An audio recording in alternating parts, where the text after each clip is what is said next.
Hello everyone. I'm very happy to be here, and I would like to thank you very much, the organizers, for inviting me.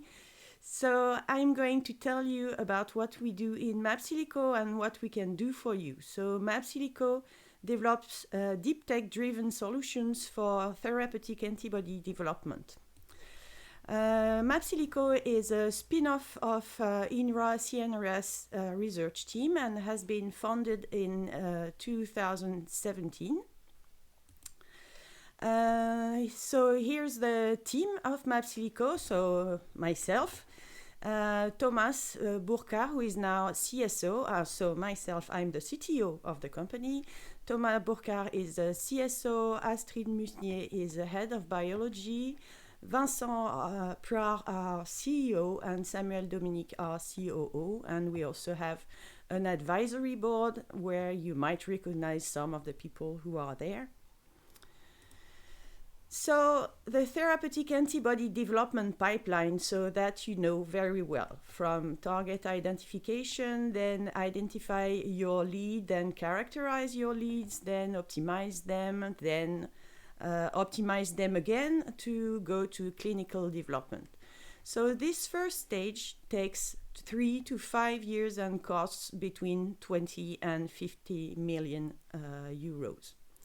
So what we want to do is, instead of having a pipeline that lasts for approximately 29 months, we can bring that back to 5 days plus there will still be some in vitro validation, but it will all take about weeks rather than years.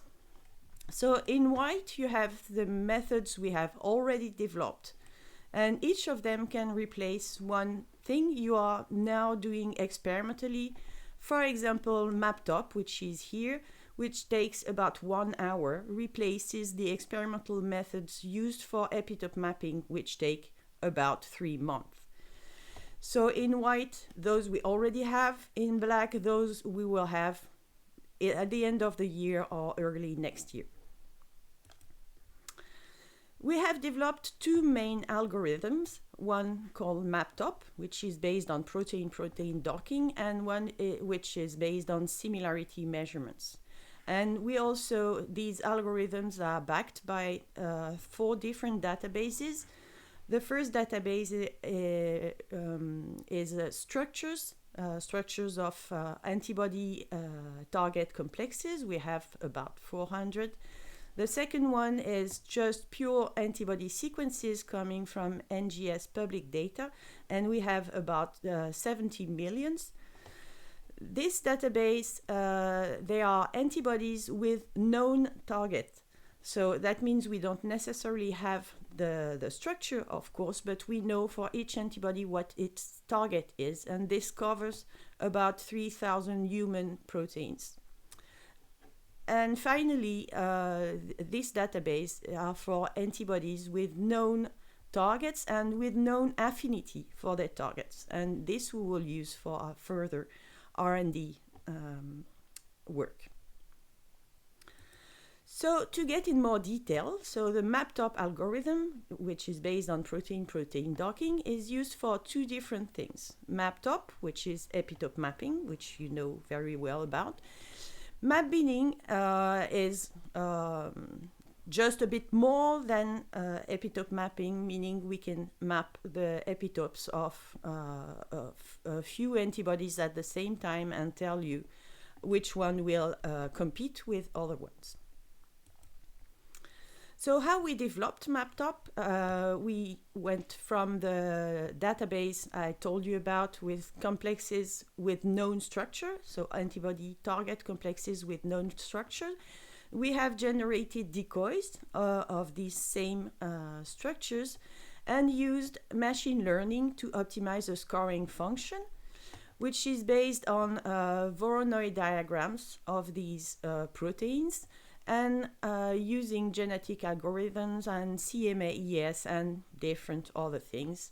Then we validated and refined this method using benchmark and also real-life examples, which for some of which we have done with different companies. So how it works, you send us the target gene name, the antibody sequences, then we do the model of the antibody three-dimensional structure. We look for the structure of the antigen, or we can model it also. Then using docking, we generate a very large number of conformations, and using our scoring function, we select the 30 best conformations of the complex between the antibody here and its target. And analyzing these 30 conformation, we can say which of the amino acids of the target are in the epitope. This is an example of the golimumab. So at the time when we did this, the epitope of the golimumab was not known. This is a very well-known therapeutic antibody which is used in autoimmune diseases and inflammatory diseases. So it's a trimer, which is represented here in different shades of gray. Here you have the prediction of the assembly between the golimumab and its target, and the different regions we have identified as being a part of the epitope. So of course you have them 3 times because this is a trimer. What we can do to validate these predictions, either we do some FRET on biotonylated peptides, so here you have the peptide, and we can detect also the golimumab and have FRET between the two sensors if they are close enough, meaning if the golimumab binds to the peptide. And that's what you have here. Yes, peptide 3 binds to the golimumab. We can do a similar thing on a peptide array. There we spot the different peptides. So the big difference with the traditional peptide arrays is that here we plot only 4 peptides and not hundreds. And you can see here we can detect the binding of golimumab again on peptide 3. We can do with peptides a bit more than that. So instead of taking the peptides as it is in the wild type protein, we can do some mutation on amino acids we suspect as being especially important for the epitope, and then we do FRET again, like here. And what you can see here is that yes, we identify within this 15 amino acid long peptide, we identify 3 residues that are especially important for the epitope. The last thing we do is also with cytometry. So here it's a bit different because we express the whole length target. So here it's the wild type, and then we introduce mutations on the amino acids we suspect as being part of the epitope. And we see, do we lose the binding of the antibody in cytometry? So here when it deviates deviates up, that means the target is expressed. If it deviates right, it means that the antibody binds. So here you can see that when we mutate peptide 3, the antibody doesn't bind anymore. So peptide 3 is in the epitope. And we also compared with the crystallographic epitope, since the structure has been solved a few weeks after we submitted the paper, so we were very lucky it was not a few weeks before. And as you can see, there is a very good correspondence between what we predicted and what was obtained by crystallography. So the second thing we can do with this algorithm is, if you have a bunch of antibodies, so not too many, I would say, like 20 is okay, we can do the Maptop of these antibodies all at the same time. So that's the image you have here. So an example here, these are 7 anti-lysozyme antibodies. So of course anti-lysozyme antibodies are not very interesting, but the reason why we chose these ones is that in this publication you have here, they did the competition between these antibodies by Biacor. So that's what you have here. And here you have the overlaps of the predicted epitope for all antibodies. And as you can see, there's a very good correspondence between the two. We just have one false positive here, false positive, which is quite okay. So the second algorithm we have developed is a similarity algorithm, meaning we have invented a new way to measure the similarity between the CDRs of two different antibodies. And that led to 5 different methods. So MapCluster allows to predict within a large bunch of antibodies, so that can be thousands of tens of thousands even, to predict which ones bind the same target at same epitope. So that means we can really filter out within, for example, NGS data after immunization. We can filter out the clusters which are interesting. It also allows to do map target, which is identify the target of an antibody when it is unknown. Map substitute, we can take one of your antibodies and find different antibodies with different sequences, but which will bind the same target at the same epitope. Map cross allows to predict cross-reactivities of targets of the antibody. And finally, map human allows to make some humanization of your antibody. So let's start with map substitute. So with your antibody, we will search in our 17 million database for other antibodies which will bind same target, same epitope, but which have different structures. So here's a case study. We started with this antibody, 238D2, which is an anti-CXCR4 antibody, which was published in this publication. So CXCR4 is a very interesting therapeutic target, and many developments have been made against this target. So we submitted this antibody to our method map substitute. So at that time we didn't have a big database, so it was just on the PDB. But even on the PDB, as you can see, we were able to identify 5 different VH of antibodies targeting different protein, which you can see here. We expressed these VH in cell-free. And as you can see, this is cytometry. All these antibodies do bind the CXCR4. So they are substitutes of the 238D2. So we went deeper in the functionality of one of them, 3SM5. We chose this one because its target is not a human protein, not even a mammal protein. So we were sure we didn't have hemagglutinin in our egg cells, so which was good for experimentation.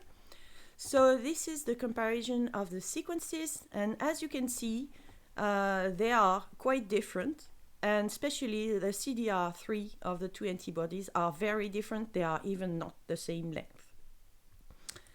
So we did some functional studies. So this is again cytometry, where you can see that the two antibodies bind to CXCR4 and the non-relevant anti-ovalbumin antibody does not bind.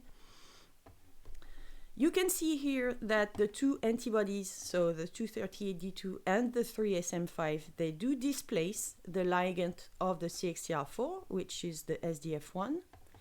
And here you can see that as the 238D2, 3SM5 is an inhibitor of the CXCR4. It inhibits the GI activation, as you can see here, in a dose-dependent manner, whereas the control antibody does not. And it also inhibits the beta-2 recruitment, as you can see here. So in conclusion, the 3SM5 could be used as a replacement of 238D2 on all aspects studied. It works also the other way around.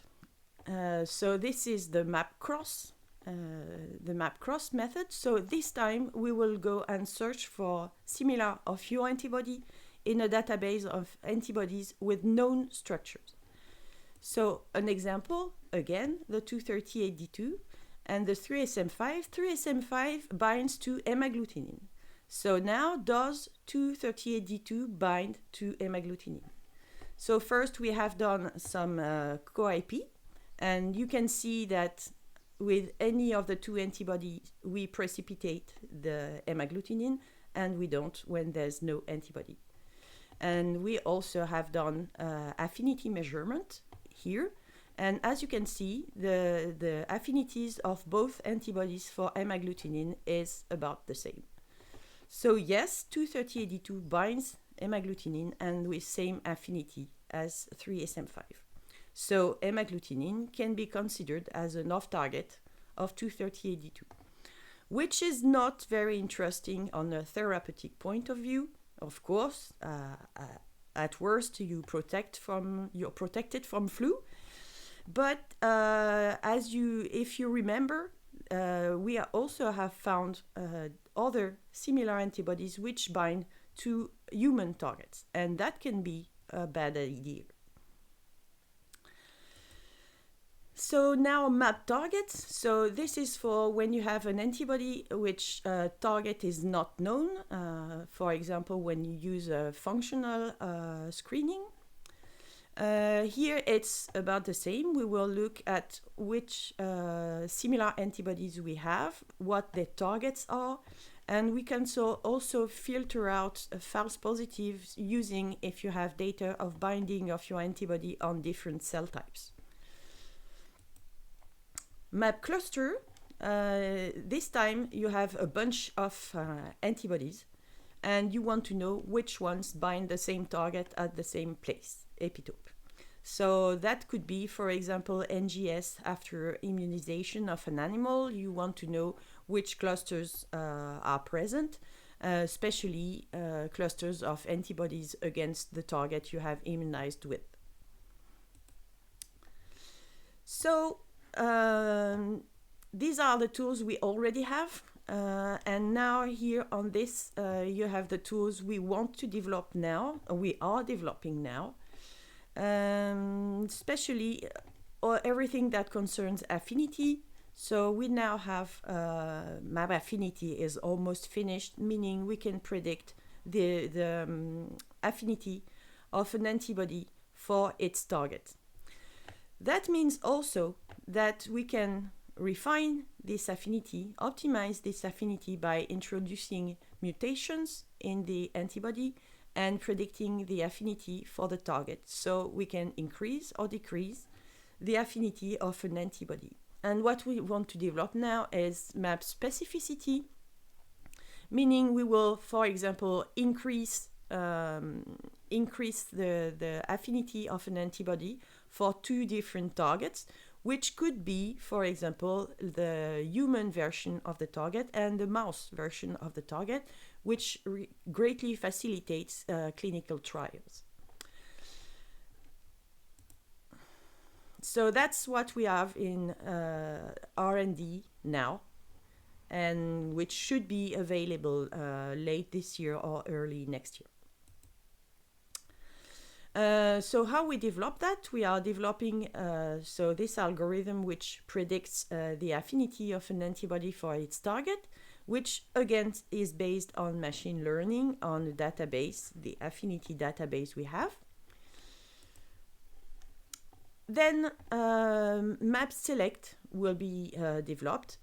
So the principle is to couple map clusters. So in the NGS of immunized animal, we sort out the different groups. So we group the antibodies by target.